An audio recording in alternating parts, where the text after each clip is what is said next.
when you're teaching writing to special needs children, it's important to include and consider all their learning styles. So are they a visual learner? Are they an auditory learner? Are they tactile?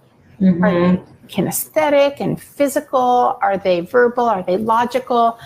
So finding materials to help you teach writing, and that's one of the things I think that some of the parents are going to be agreeing that they're finding for their students is that there's enough in there to appeal to different learning types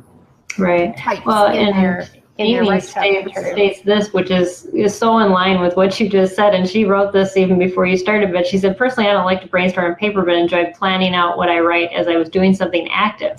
So there we have an active learner who, herself realizes that this is how I brainstorm is when I do things.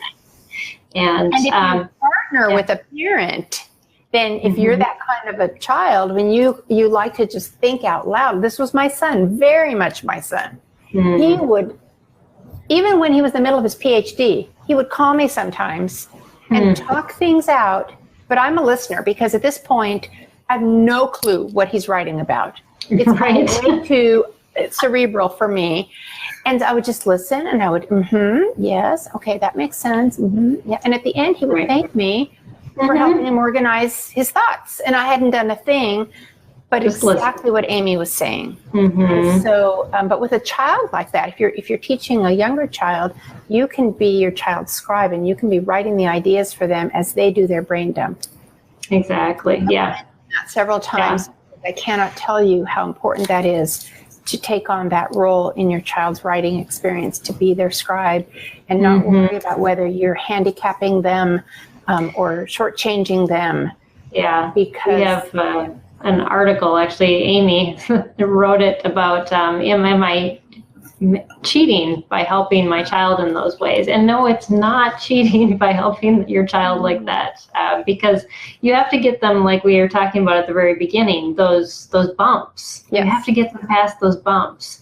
And once they get over those little bumps, then they can tackle the bigger stuff more easily because you've helped them a little bit, and so it's definitely, you're not carrying the full load for them. You're not making up the story too. You're just. And I was thinking, it's just it's like you go through life doing your thing, and then you get an epiphany at some point along the way. And this has been one of the things that came to me just this last year. People like Socrates or Aristotle, the Apostle Paul, they didn't do their own writing. They had scribes. Exactly. And yet the book of Romans is not ascribed to Tertius. It's ascribed to Paul, even though Tertius was the person who said, I'm writing this with my own hand. Exactly. It was being, there I go with my crazy hands.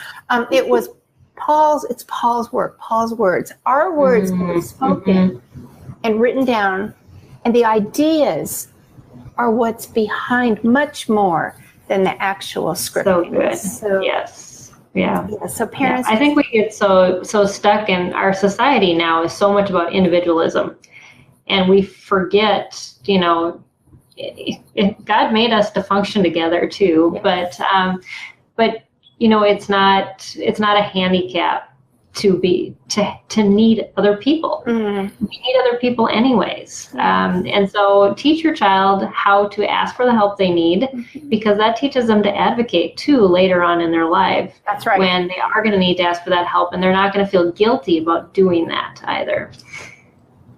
And then also, I think it's a give and take. You move forward a few steps, you back up a few steps. You give your child more independence in writing, and then you see, parents ask me all the time, how do I know when I need to help with the writing? It's like, when your child starts to melt down, when you see frustration mounting, that is your clue that they need some assistance. Get that great thought out of your head and feel successful and good about it. I'm here for you. Yeah, definitely. Yeah, so don't hesitate to do that with your kids. It's a great tool as parents. And then if you've got your visual learners, you're going to find that they will be attracted to graphic organizers and checklists and written instructions, where your auditory learner is going to be much more likely to be like an Amy and want to express things orally.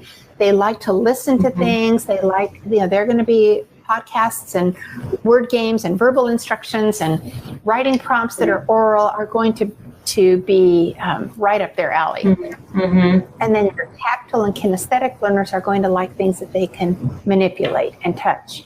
So if you're describing something, if it's something they can pick up and touch, you're describing a food, something they can taste and describe as they eat it, so that they can write about the experience that they're having during this process. Writing about a place and going and visiting this place with your notebook or your recording device, so your speech to text, where they can be looking at the animals at the zoo and describing them verbally.